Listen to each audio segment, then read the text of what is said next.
Good evening, ladies and gentlemen. Welcome to Bible study. Let me stop that music before it starts again. There we go. Welcome to Bible study tonight. Sorry, we are running a few minutes late here, but we're here. We're up and ready to go. And looking forward to talking to you, like Pastor Jim in Houston, and we got Forney, and we got Missouri, and all sorts of you people. I'm going to say hi at the end. How's that? And look forward to that. I would love it if you would give a comment, say who's here. So at the end I can say hi to all you people, wherever it is you are. You're chatting on randywhiteministries.org, or you're chatting on worshify.com, or you're chatting on youtube.com/Randy White. Say hi if you're watching live. Of course, those of you who watch the archives, we're glad to catch you later as well.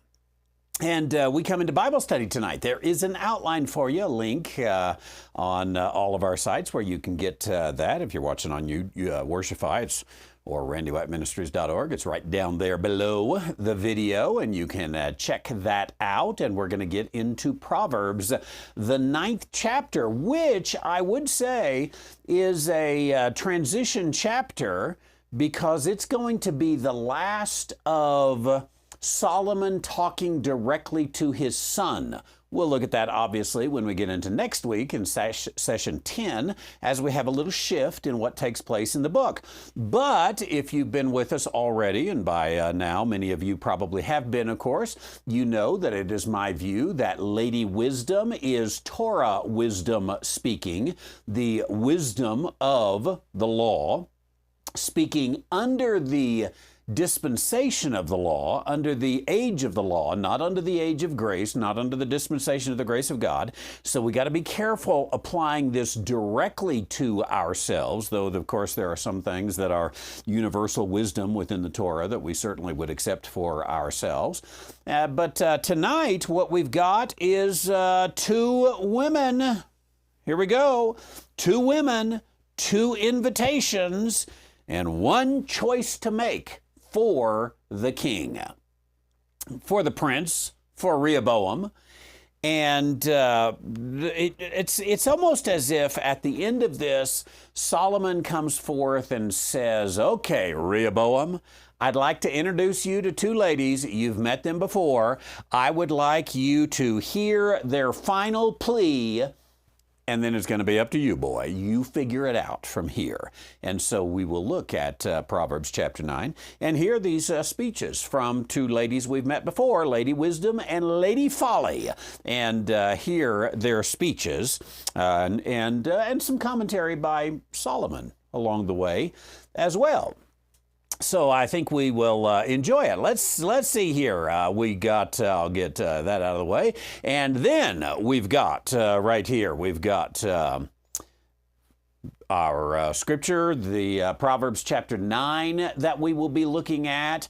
And we'll use this side over here for supplemental passages, which we may or may not look at many of them tonight, and come to get a glimpse of what is happening. Now, before I get into chapter 9, let me tell you a little bit of my journey in understanding chapter 9.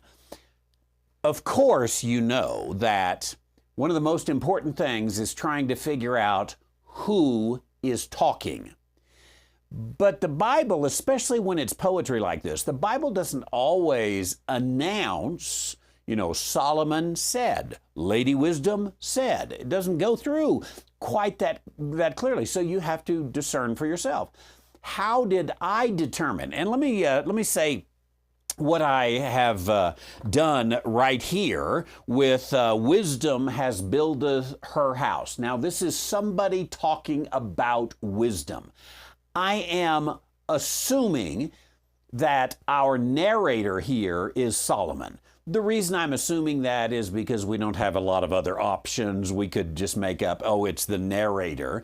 But I think it makes most sense that the narrator is Solomon. He's never going to speak in chapter 9 with the my son, I'm the king kind of talk that we have had very clearly previously, but I think it's natural that he is speaking, and he's saying, hey, wisdom has builded her house. Now, we'll talk about more of this here in just a moment. We'll come back to it, but I do want to a little bit outline the chapter and what's happening. So in verse 1, in verse 2, again, she hath killed her beast, she hath mingled.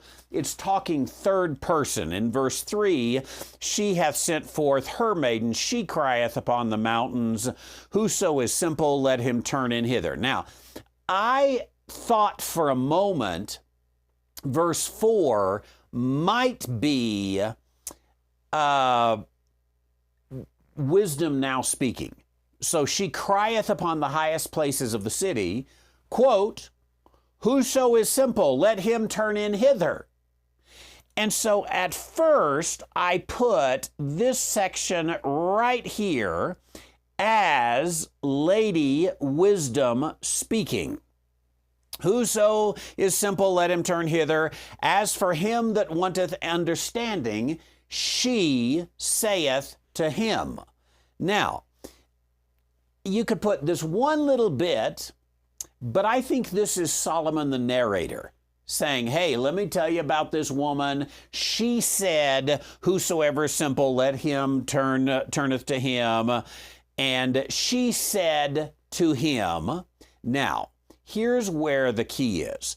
Come, eat of my bread. Notice the shift there from the third person singular she, or when he's talking to someone else, the third person, when she's talking to the third person singular him. Here's the narrator, Solomon, saying, she said to him.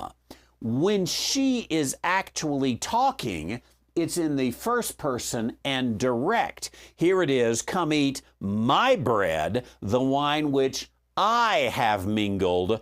Forsake the foolish, speaking directly to you. Forsake the foolish and live, directly to Solomon, Solomon's son, and go the way of thine understanding. And then in verse 7 again, he that reproveth. Now, you know, of course, that I believe you should be persnickety. And you and I here in our Bible study, one of the things that we are so keen on is to be persnickety about pronouns. In chapter 9, I'm going to go back and check on the rest of this, but in chapter 9, the pronouns really are very important. The pronouns do tell us who is talking and to whom they're talking. And the Lady Wisdom here, or the speaker, is always going to speak in the first person. The narrator is always going to speak in the third person. So we get down to verse 7, he that reproveth. Now, originally, I put the quote, even here a little bit in verse 4, and then in verse 5, here's Lady Wisdom speaking. Verse 6, here's Lady Wisdom speaking. Verse 7, she continues on, and she says, he that reproveth a scorner getteth to himself shame. He that rebuketh a wicked man getteth himself a blot. That's what she's saying. I had to come and say, no, that's not. This is a dialogue that's happening a little bit, and Solomon interrupts in verse 7, and Solomon is speaking. Solomon is speaking. Verse 9, Solomon is speaking. And he concludes in verse 10, the fear of the Lord is the beginning of wisdom, and knowledge is holy and understanding. But look in verse 11, for by me thy days shall be multiplied. Now, that doesn't sound like Solomon. By me thy days shall be multiplied. The years of thy life shall be increased. How is Solomon going to do that? This is Lady Wisdom coming. We know it by the pronouns. If thou be wise, she's speaking directly to Rehoboam. If thou be wise, thou shalt be wise for themselves. And goes through. And then a foolish woman. Third person again. Now we know Solomon is talking here. She, the foolish woman, sitteth at the door to call passengers who go on their right way. Whoso is simple, let him turn thither. That's still third person Solomon's talking here. And then she has her speech in verse 17. Stolen waters are sweet, and bread eaten in secret is pleasant. And then Solomon closes it out, but he knoweth not that the dead are there. So that was very quick to go through, and don't worry about it if you didn't catch that. I wanted to, let's see, how do we say this? I wanted to tell you what I was going to say, and then say what I'm going to say, and then tell you what I said. How's that? So that's what I'm going to say, is we've got this dialogue going on here, or a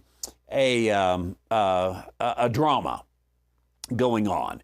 And here comes Solomon, and he introduces to wisdom, and then wisdom comes right in, and she just begins to talk, and then Solomon begins to talk. They're both right there. It's a dialogue, if you will, between wisdom and Solomon, but neither one of them are really talking to each other. They're both talking to the audience. You know, it's a big thing in local news now to have, and I guess it has been since, I don't know, the 25 years.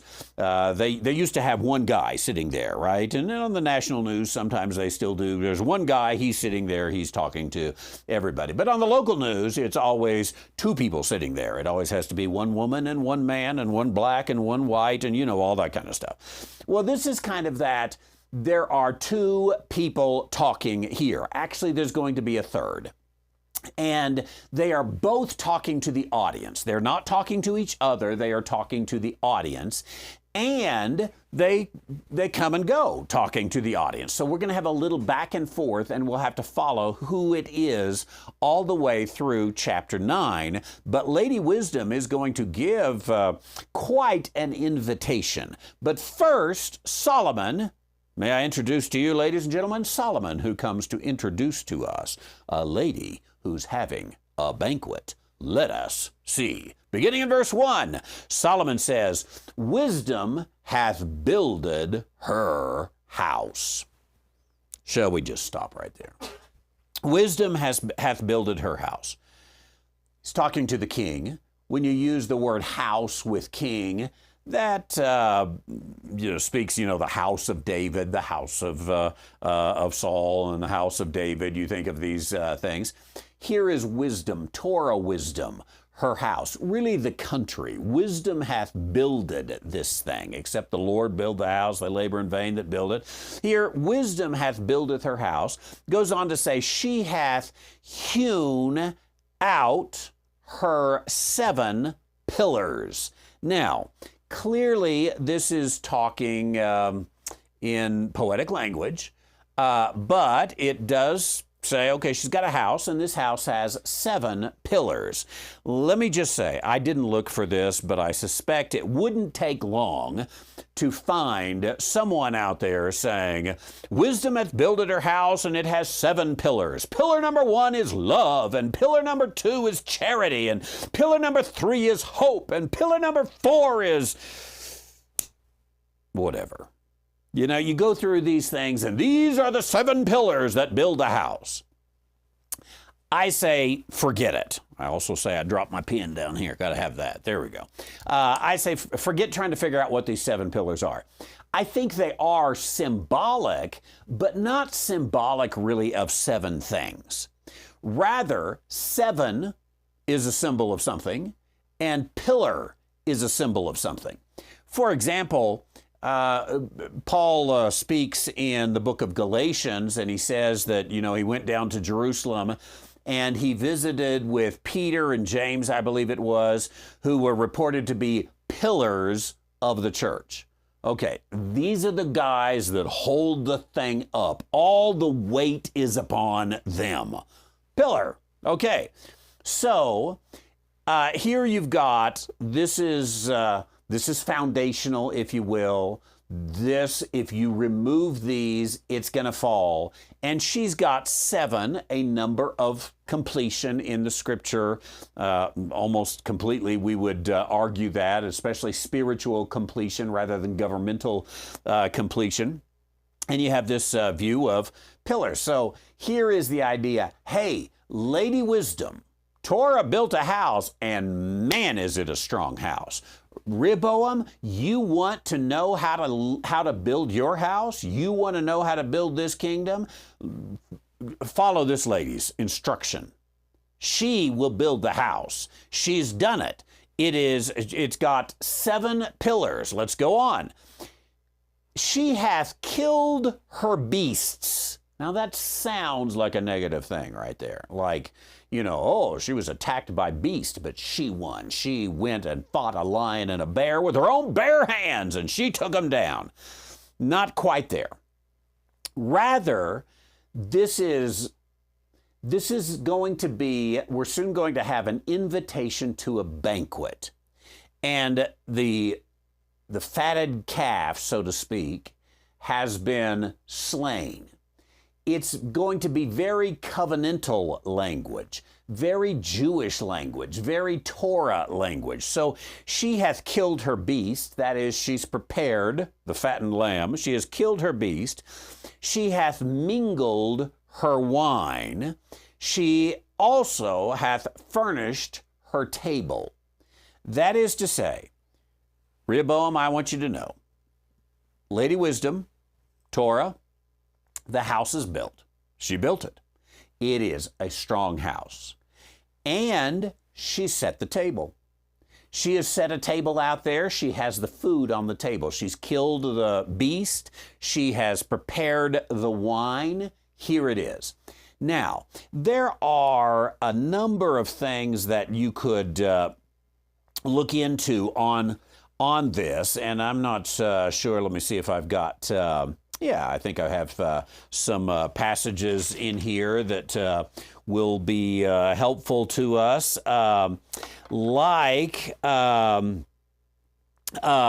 She killed her beast. We won't go and read all of Leviticus 3, but Leviticus 3 is about the peace offering, if you will, the fellowship offering, that you come, you bring the sacrifice, you eat it together.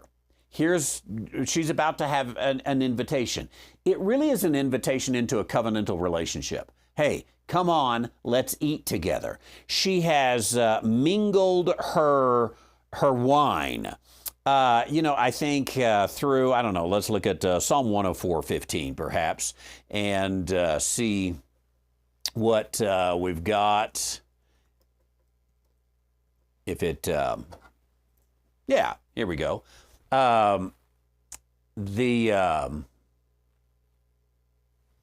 The wine maketh glad the heart of man, and the oil make his face to shine, and the bread which strengtheneth the man's heart. Now, right now we're on wine. There it is. We're on wine, and later we're going to have bread. The wine and the bread, those are going to come back up in just a moment. But for now, let's just say, okay, she hath mingled her wine. The mingling of wine, by the way, appears to be, best I can tell, the mingling of a wine is ancient custom to enhance the wine, sometimes with spices, whatever it may be. And so this enhanced wine this really is the best. This will make the heart glad. So the meal is there. The meal is prepared. The table here has been furnished. In Exodus chapter 24, there's an interesting parallel that's given. Moses has met with God, and then he said unto Moses, "Come up to the Lord, thou, Aaron, Nadab, Abihu, and 70 of the elders, and worship ye afar off." Okay, so they come to the Lord. There's this instruction again. We won't go through all of the details here. Oh, this one's interesting. Builded an altar under the hill and 12 pillars. Pillars. 12 of them here, according to the 12 tribes of Israel. 12 is a governmental number. So the the firm establishment. Okay, wisdom has her house, 7 pillars.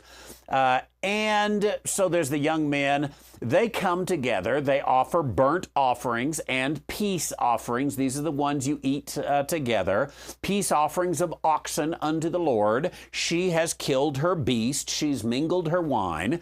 Moses took half the blood, and so here they come through in the blood of the covenant, a very covenant meal here. And let's see, then went up, everybody goes up, all the 70 elders. And I believe verse 11 is, let's go to verse 11. Okay. And upon the nobles of the children of Israel, he laid not his hand, and they saw God. And they saw God. Now that's something. You got Moses, Aaron's sons, 70 elders of Israel, and they saw God. Now we had a study a few weeks ago about appearances of God in the Old Testament. All theophanies or Christophanies is what I said. But nonetheless, God the Son here, they saw God. But what I think is interesting, and I used to find this humorous, and it still is a little bit humorous. I don't think God is going to be upset if we laugh at this a little bit.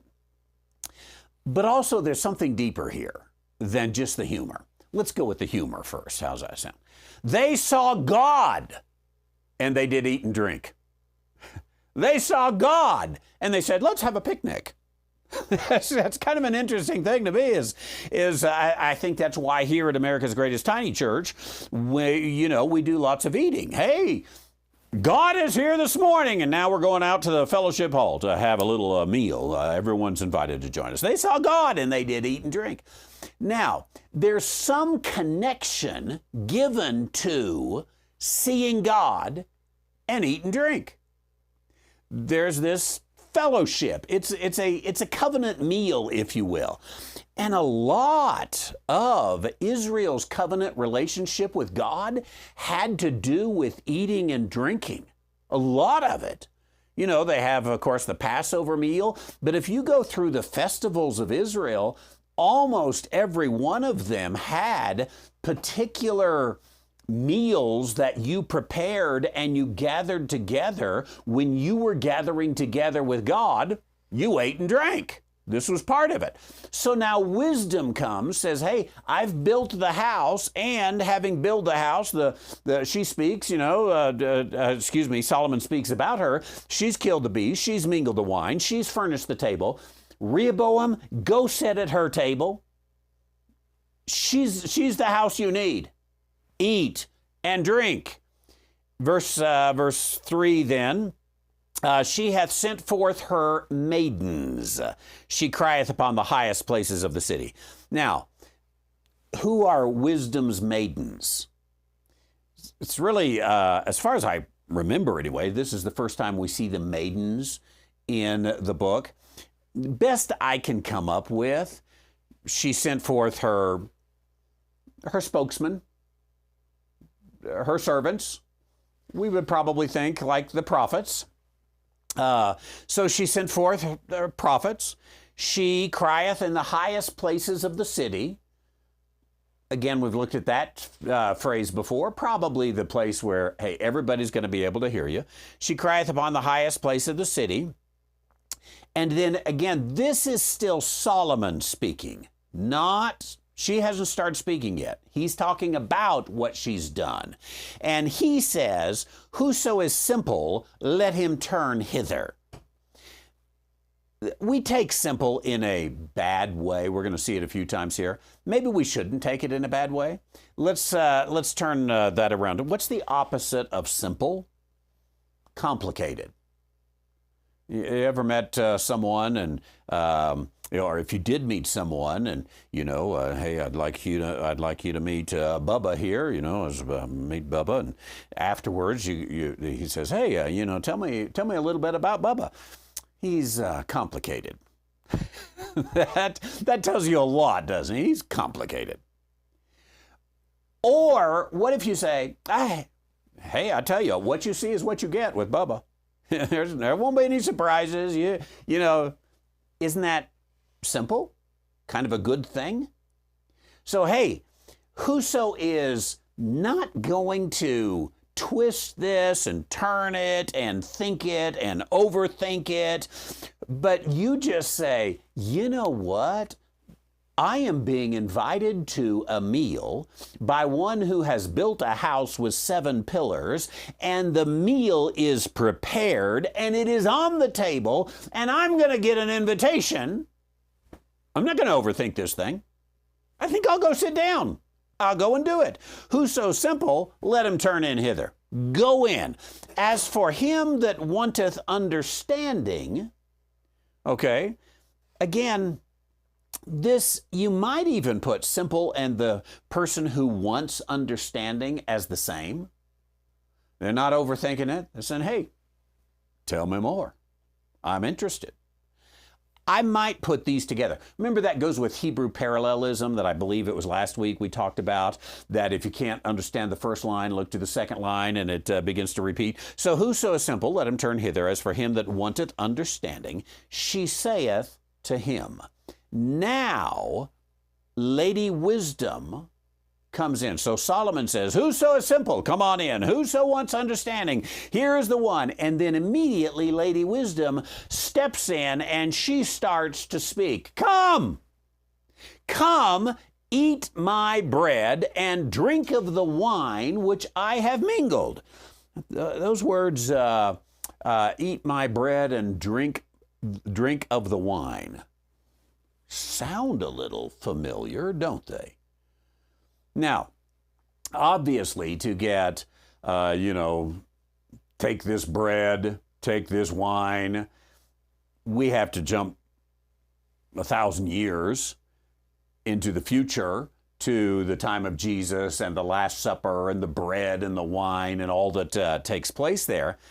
But this taking of bread and wine, I think, really does become something that is indicative of a Hebrew covenant meal.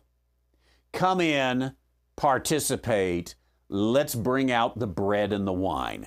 You see a few examples of this, like you may remember when Abraham meets Melchizedek, what does he do?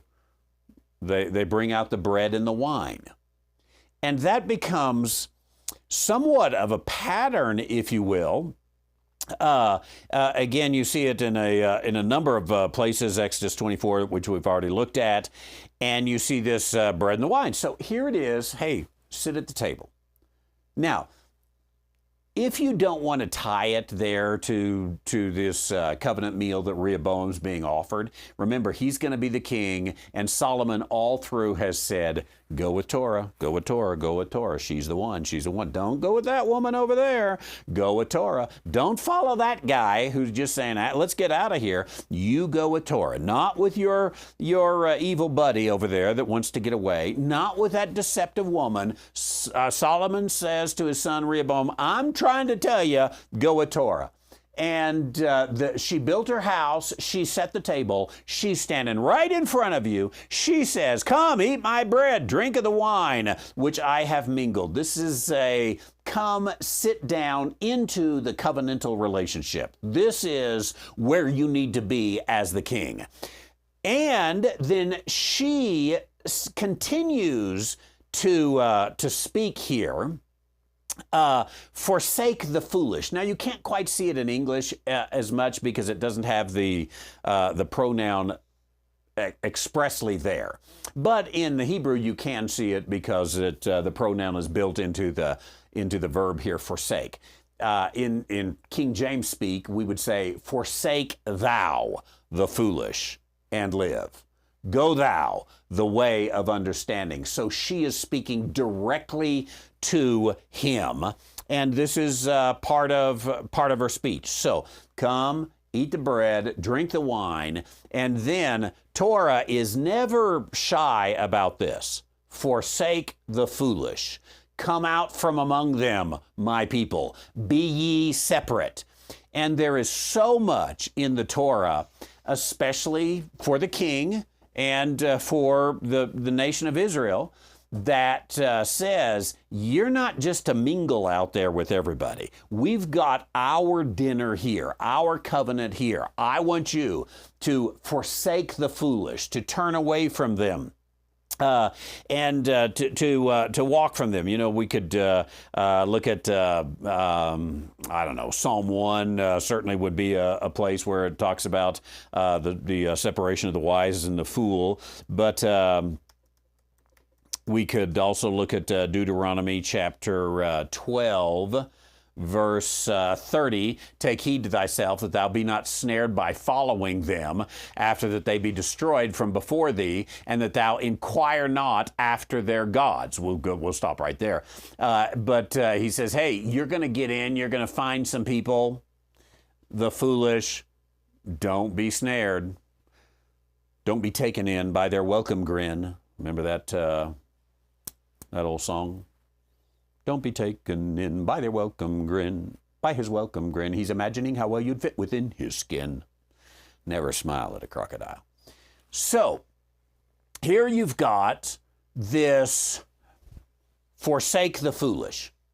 Walk away from them. Now, this could be the foolish woman, or very likely is. It could also just be, you know, the foreigner, the one who turns away, the evil one, whichever one you want. Forsake the foolish and live. Go in the way of understanding.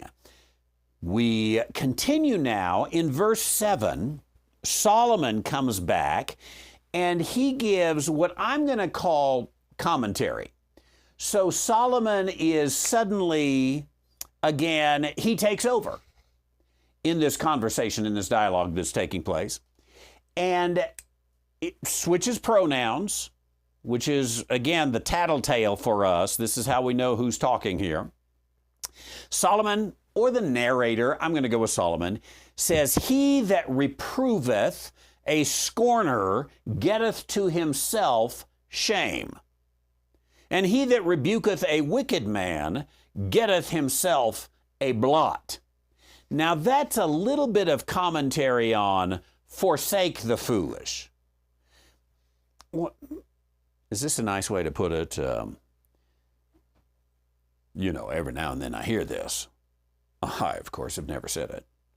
You can't fix stupid. That's what Solomon's saying right here. So she's saying, forsake the foolish. And he comes in and says, yeah, you can't fix stupid. Don't even try. Get out of there. He says it nicer, doesn't he? He that reproveth a scorner getteth unto himself shame. He that rebuketh a wicked man getteth himself a blot. You're not going to get anywhere. You're not going to be able to fix this. Remember when Solomon died and Rehoboam became king? And Rehoboam, lickety split. Instead of forsaking the foolish, he went and said, hey, fools, come over here and give me some advice.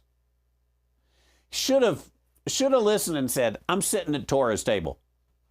She's the one has built a house. It's a good one. She has prepared a covenant meal. She's the one that gives life. I'm going to sit here.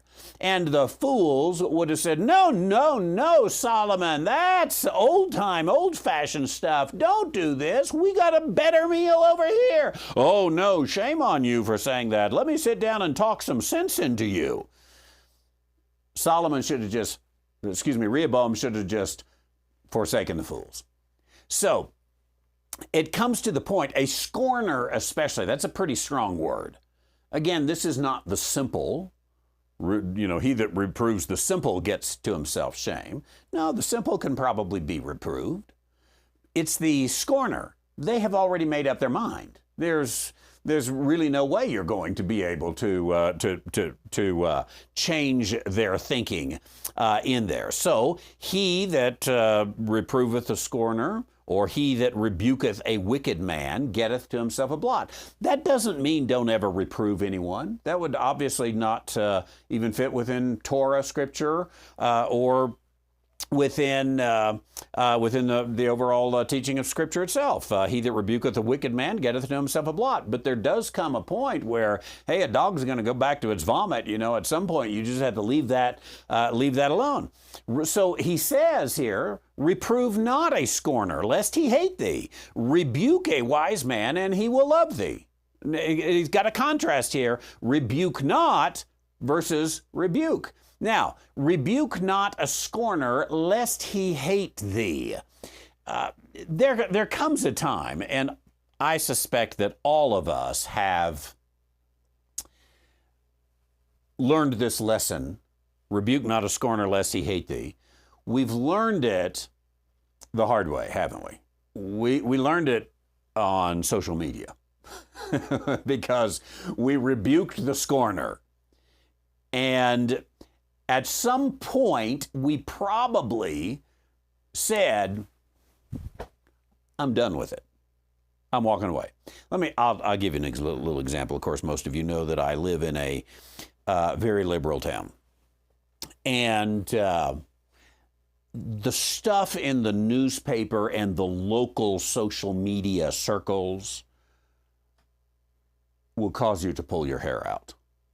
You look at it and you say, can we get any more stupid?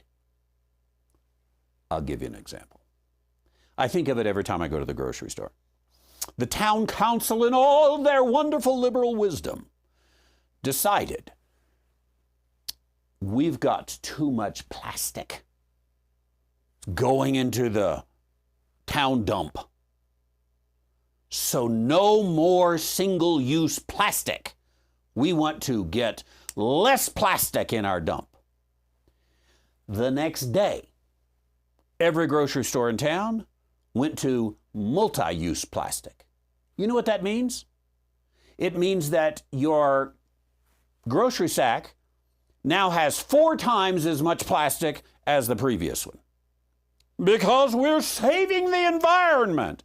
Do you know how many times you use a multi-use plastic bag? Same number of times as a single use. You might take a single use and you save a few of them and you carry something around, you stick it in your trash can as a liner. I'm telling you, you stick that in your bathroom trash can as the liner, you're still going to throw it away after one time. It seems basic, doesn't it? So every time I go to the grocery store, I'm like, I'm going to write a letter to the mayor. And then I remember, they'll just hate me. They won't change their mind. They will just hate me. Because they're stupid, but don't tell anybody. So here's his word here. You put your illustration on it. Rebuke not a scorner, lest he hate thee. In other words, hey, if there is no way to win this thing, turn and walk away. Go sit down at the table over there and have your dinner and enjoy it. Rebuke not a scorner, but rebuke a wise man, he will love thee. There is so much truth that Solomon gives right here to Rehoboam, commentary on what Lady Wisdom has said. I think every one of you could speak to this right here about, hey, I remember when someone rebuked me and I got it. I eventually, maybe not quickly, I eventually turned around and said, you're right. It's exactly what it is. And you love that person for it because you're wise. Solomon continues. Same vein, give instruction to a wise man, he'll be yet wiser. Makes sense. Teach a just man, he will increase in learning. You and I, by the way, ought to consider whether or not this is very instructive of us, or descriptive of us, I should say. Are we such that when someone gives us instructions, we get wiser? Or do we just hate the person who gives us instruction? Are we, when somebody teaches us, we increase in learning? Hopefully we are. It's not always easy to see. Solomon continues with these familiar words. Remember, we first saw them, I believe it's Proverbs chapter 1, verse 7. There we go. The fear of the Lord is the beginning of knowledge. Fools despise wisdom and instruction. Solomon's just coming right back to saying this. This is one of the reasons why I think that Solomon is this narrator here. But here, the fear of the Lord is the beginning of knowledge. Here he says the fear of the Lord is the beginning of wisdom. Now, obviously very similar there, and we've actually traced that between knowledge and wisdom back earlier. The knowledge of the holy is understanding, he says here in 9. So he goes from wisdom to knowledge. With the knowledge of the holy is understanding. So right back where I started, this is circling. And as I already said in the introduction, there is going to be a shift that takes place in verse 10. So this one's sort of bringing us around full circle from where we were in verse 7, that the fear of the Lord is the beginning of knowledge. Fools despise wisdom and instruction. We're about to hear from Lady Folly in just a moment. Again, verse 10 here, Solomon is speaking. Now, the fear of the Lord is the beginning of the wisdom. The knowledge of the holy is understanding. Now, here in verse 11, Lady Wisdom comes back in. She interrupts. How do I know? Because there is a pronoun change. That pronoun change, I think we have to take that very seriously. And there are I guess someday maybe I'll have to do a study of, I don't know if it might take too long to do all the books of the Bible, but we'll see. Just to take a glimpse and say, can the pronouns in each particular book of the Bible be majorly indicative? How's that for bad English? Can they be majorly indicative of how you're supposed to interpret this? I first discovered this, many of you know, I first discovered this in the book of Ephesians, in which the first person singular versus the second person plural makes a huge difference in understanding. It honestly changed my theology in a ton of ways. And I haven't convinced everybody on it yet, but that's my job, is to change the way people think. But, you rebuke a scornful. No, we keep working on that. Now, here in Proverbs, again, this pronoun change, and as I said, I'm going to go back through the other passages and see if we miss something, if we need to go back. But for by me, Lady Wisdom speaking here, Torah, if you will, is speaking. For by me thy days shall be multiplied. The years of thy life shall be increased. What was it? Is it over here? I actually think it's in Proverbs chapter 3. I could have it, here in Proverbs chapter 3, verse 2. In verse 1, it's about, keep my commandments, Torah's commandments. Length of days, long life, and peace shall they add to thee. Again, that's not listening to what Solomon says is not going to make you. That would be an arrogant promise. Here, if Solomon is speaking, arrogant promise once again. For by me thy days shall be multiplied, the years of thy life shall be increased. Kind of a parallel here, but days multiplied, length of days, years increased, long life. Same thing. It's not Solomon saying, I am so amazingly wise that I'll make you live long. No, it's Torah. The Torah house will make you live long. The Torah house will multiply your days. So she's coming in. Lady Wisdom, Lady Torah, if you will. The wisdom of Torah is speaking.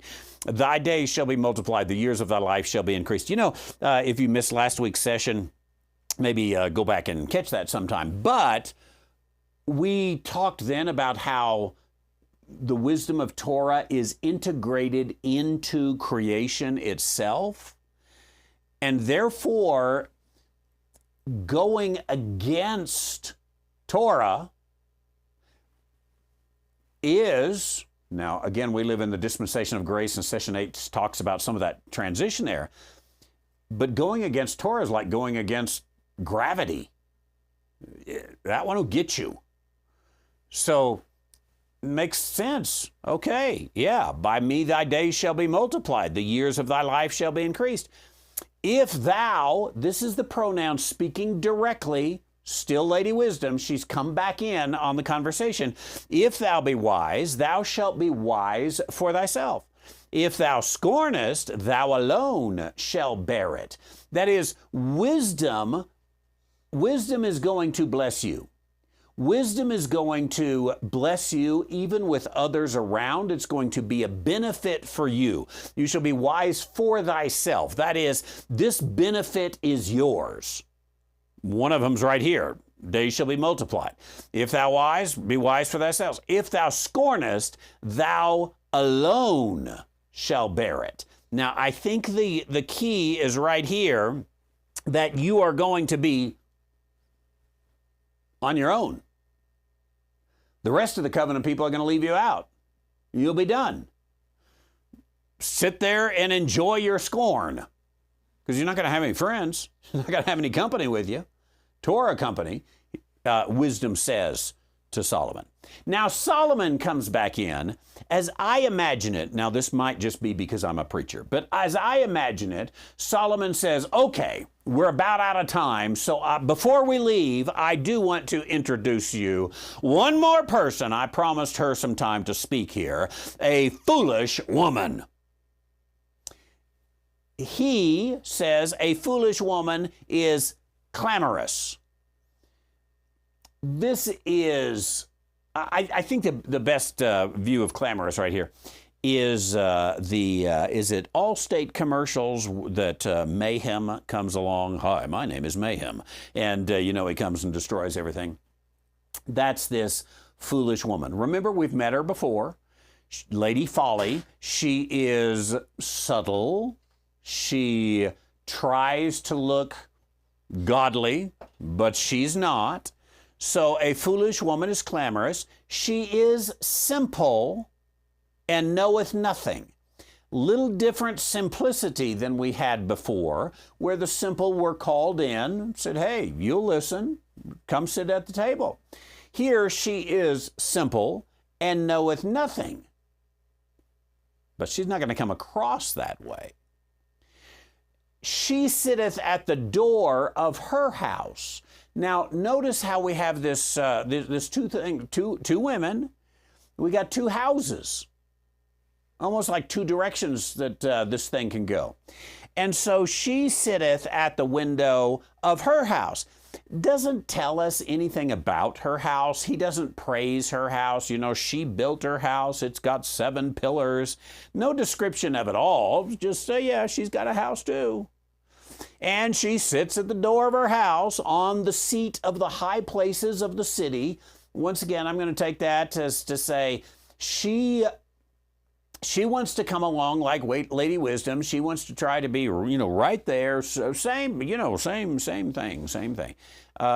Deception. She sits at her house, at the seat of high places in the city, to call passengers who go right on their ways. Now, we have to read this correctly as in English, because we might read it incorrectly the way we speak English today. The emphasis is the passengers who go right on their ways. Read right as correctly. It's not saying she's out there at the door of her house and people just go right on their way. No. She's calling passengers who are going right. You can take this word even and put straight. Who go straight on their ways. Their path is rightly divided, as we talked about before. So that's who she's aiming for right there. Lady Folly. She's not all that interested in the king that has already come to her. She's looking for the people who are trying to go right on their way. Now, verse 16, I want to I want to go to an earlier verse here, chapter 9, verse 4, and put these together here. See how much I can get out of the way. Whoso simple, let him turn in hither. Whoso is simple, let him turn in hither. As for him that wanteth understanding, she saith. As for him that wanteth understanding, she saith.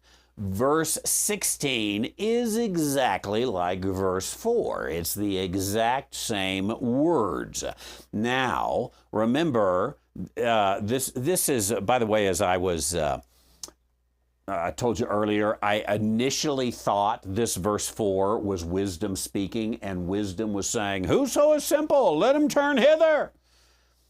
But this, she saith to him, sort of messed that up. And then I've got it again here. So what Solomon is doing before his son and before his congregation is saying, hey, look at this lady's house over here. She built it. It's got 7 pillars. She's killed the fatted calf. She's mingled the wine. She's put the bread and the wine out at the table. She is inviting whoso is simple, let him turn hither. Come on. Oh, let me show you another house over here. Yeah, that lady sits by the door as well. Notice nothing said about a meal there. No covenant meal, no glory of the house. Whoso is simple, let him turn hither. I think it's a little bit of a poetic play on those words here. Actually, this is the good one and this is the bad one over here. As for him that wanteth understanding. So calling out, if you will, to the same ones. Now, verse 17, I think, is the totality of Lady Folly's speech. And again, we can get this from the pronouns that are a little harder to see in English because you can't tell exactly. There's no explicit pronouns there. You have to dig into the Hebrew words that are used there and see whom they're directed to. And you can see this switches now. So she comes with one simple little speech. Reminds me of, I think it was the preacher Vance Havner, who used to talk about sermonettes for Christianettes. Here, she brings this sweet little sermon. Stolen waters are sweet. Bread eaten in secret is pleasant. That's her speech. That's it right there. That's all she says. Stolen waters are sweet. Bread eaten in secret is pleasant. That is, let's leave this public meal, this covenant meal, this meal that has been prepared. Let's just go, stick a little piece over here. Take a little of this, a little of that. Come over here and eat it in secret. And she tries to deceive right here. She tries to deceive those who are trying to go the right way. And, in a sense, this is exactly what the serpent said in the Garden of Eden. And the MO of the devil all the way through. Stolen waters are sweet. What do we always say? The grass is always greener on the other side of the fence, right? And here's that idea here. Hey, look at that over there.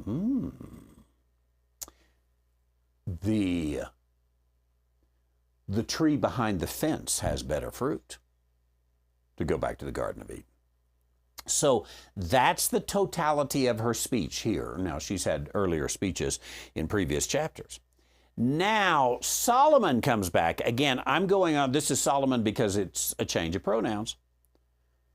He that knoweth not, let me read that correctly.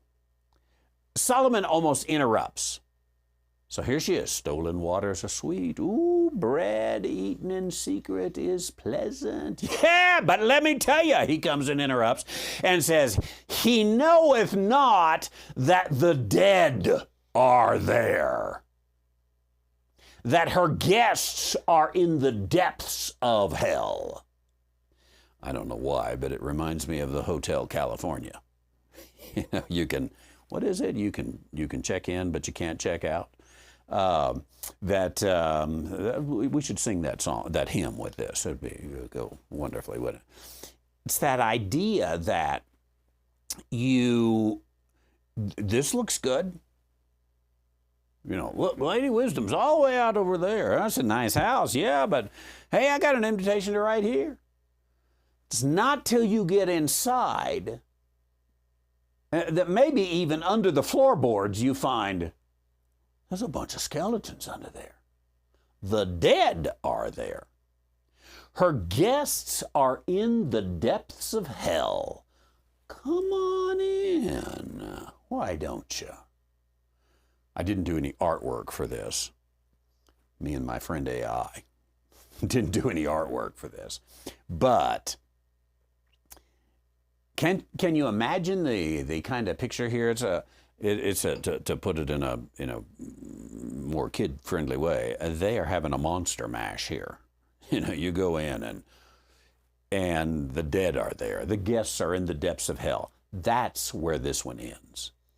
So Solomon closes it out really a lot like he starts it and says, hey boy, you're going to be king and there's two ways to go. Which way you going to go?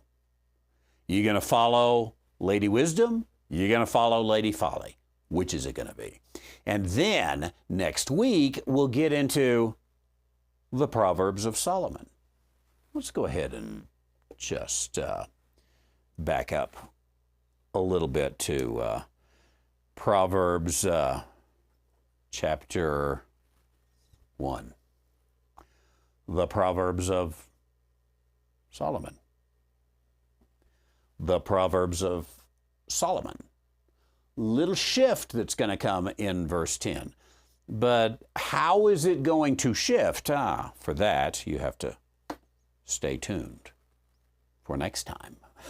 That is the end of our session tonight, as we've looked at chapter 9 and hopefully unveiled a little bit. But it is a closing segment, and we will find, I think, a different tone, a different feel as we begin to get into chapter 10 and go quite a few chapters into the future and see what happens there. And we, of course, will do that next week. I would love to say hello to you as we conclude out here in just a moment before we have a word of prayer. And say hello if you happen to be watching live. Again, put in a chat your name and town, perhaps, and always encouraging for us to see who's here. And then just a little bit of announcement. Those of you who watch our other programming tomorrow morning or on Friday, we do have Ask the Theologian, and look forward to that, 10 a.m. Mountain Time. If you want to put a question in advance, you can go to askthetheologian.com. There's a little up in the upper right-hand corner, a little question mark that you can put in there, and that will be I think I have room for questions tomorrow. I've got about 3 or 4 questions waiting, but typically we can take in a few more than that. So go ahead and send it in. Maybe we'll get it in. If not, we'll get it on Monday. And by the way, on askthetheologian.com, if you put your email address, I will email you when we've done it. So in case you happen to miss something, I know it's hard for me to even imagine that you would, but if you happen to miss it, I'll send you a little email, and you can say, oh, I want to go catch that. That's where my question is today, and we will check that out and have a good time with it. Now, also one more programming note, and that is that on Sunday, Resurrection Day, we will be celebrating the resurrection with our Easter service at 10 a.m. Mountain Time. That's a little different time than we normally are. Normally we have a Bible study at 9:45 and the service at 10:45. So come about Bible study time, about 10 a.m., and we will have a service a little earlier and then be on our way for the day. And would love to have you as we have time of remembering the resurrection of our Lord, and we'll look forward to that. Okay, let me say hello. Once again, I am going to turn off a little to the side here so I can do it, but Christ's New Creature, good to see you in Ohio, I believe it is. Welcome. Smithville, Missouri is here tonight, excited about today's lesson. Thank you, Mike, in Smithville. And we've got Chris and the Giles family in Forney, Texas. Appreciate you. Pastor Jim Phillips, Grace Bible Church of Houston, Texas. Always good to see you online with us. Nicholas in Bolingbrook, Illinois. Thanks for being here with us today. And Herb and Sherry in Lafayette, Louisiana. Hope you're doing well. Alan in Portland, Oregon says good afternoon. That's because he's in Portland. And good afternoon to you as well. Marie down in Mesquite, Texas. Hope you're doing well. Eric in Ohio. Thanks for being here with us. Linda in Lexington. You all drying up in Kentucky now or not? Linda in Lexington. Thanks for being here with us. Always. Jennifer and family in Vermont. Thank you. For being here. Nancy and Ed and the Right Dividing Dog in Pueblo, West California. Glad you're here. Hey, let me back up just a little bit. One of Jennifer's daughters is coming out here in June to help us get ready for Vacation Bible School. Maybe some of the rest of you want to come. Especially, this would be a great time for younger people, couple middle weeks of June, come down. If you're on the younger side, under about 75. There's a lot of climbing around and getting ready and all that. But if you're teenager, college age, and come on down. Call me. We've got some hosting for you. Would love to have you. Ed, Nancy, good to see you.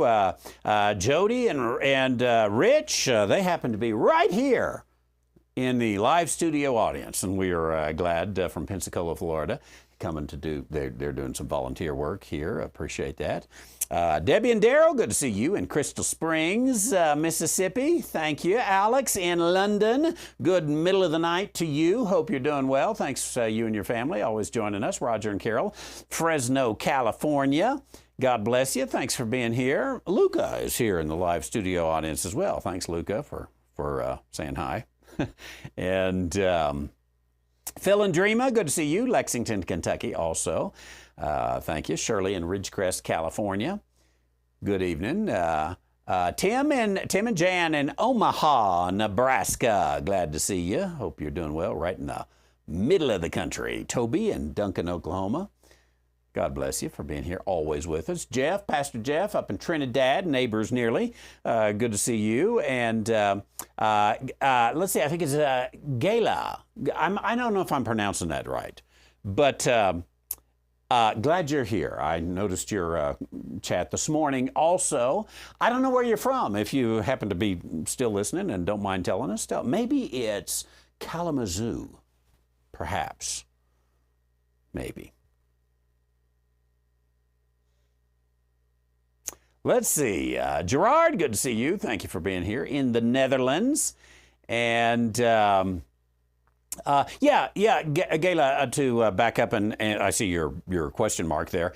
Is Torah wisdom? I really am equating them virtually as the same.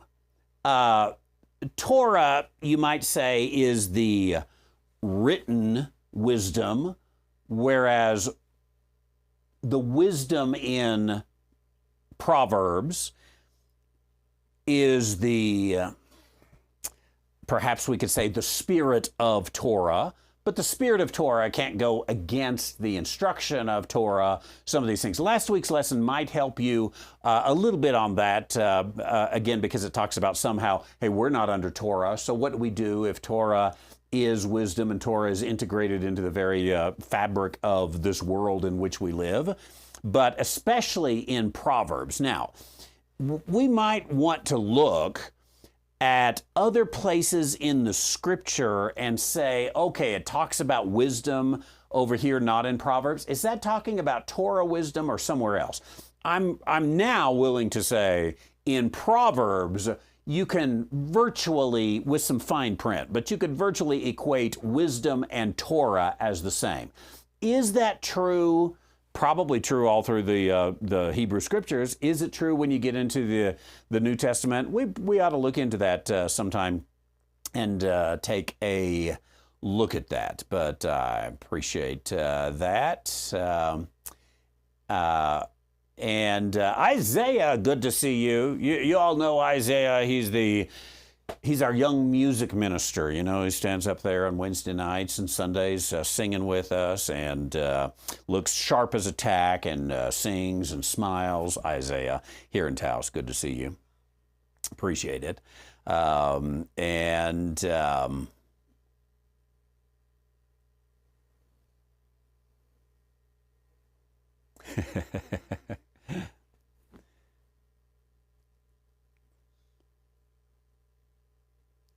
Again, I think it's Gala. That may be wrong. Gila? I like what you said about Taos. Facts, yes. Glenwood Springs, Colorado. Good to see you, Lisa. Thank you for joining us. God bless. And we've got one day in New Jersey. There you go. Thanks for helping me out. This morning I was like, one day, someday, one day, somewhere, New Jersey. I should remember that. Glad you could join us tonight. It was good to see you on Ask the Theologian as well. Thank you. The question is Thursday night Bible study in person too? Not really. We have a few people in the room right now. We have a live studio audience of, well, we have seating for 3. So guests come in from time to time, but not really. It's not in the auditorium, anything like that. Oh yeah, Angela. Yes, good to see you. Ricardo's girlfriend. It was good to see Ricardo last night. Now I know. Thank you, Gayla, for joining us. Excellent. Yeah, Gala apples are good, so you'll take it. Angela, good to see you. Glad you're here. We always like having you and Ricardo around. Now that I've figured all that out, I am not sure. By the way, I've got. I'm not. I don't think I have all of the chats up there. I don't think I got Worshipify because I know there are some of you who are always on Worshipify, like probably Everett in Sheol, Arizona, and Roger in Maryland, in Wabasha, Minnesota, and some of the others. I don't have that in front of me right there. Sorry about that. Didn't feed in. I've got a new feeder that didn't feed. So those of you on Worshipify, my apologies to you. Glad that everyone's here tonight. It is nice to see you. And I better stop and let you go, right? It's time. Let me lead us in a word of prayer. Heavenly Father, thank you for the wisdom of Proverbs, helping us to understand it and get a grasp on this book that seems so simple in one way and so complicated in another, and yet already through these nine chapters has been an encouragement and a blessing to us. We pray that as we celebrate the resurrection of Jesus Christ over the weekend, that would be very meaningful and a good reminder to us as well as of the one who is the Lord, both of the dead and the living, and has, because of his obedience and now his resurrection, has the name that is above every other name. Thank you for this Bible study, these who join us from around the world and are an encouragement to us, and we just ask that you bless them tonight as they blessed me by their presence here. Others who join us online in the archives, thank you for them as well, and we ask this in Jesus' name. Amen. God bless you. Look forward to seeing you tomorrow. Ask the Theologian, 10 a.m. Mountain Time, or Sunday also 10 a.m. p.m. Mountain Time this week. And always a blessing. AskTheTheologian.com is where you can put in those questions. And I tell you what, I'll just come right over here and throw in some music and say, see you soon. God bless you.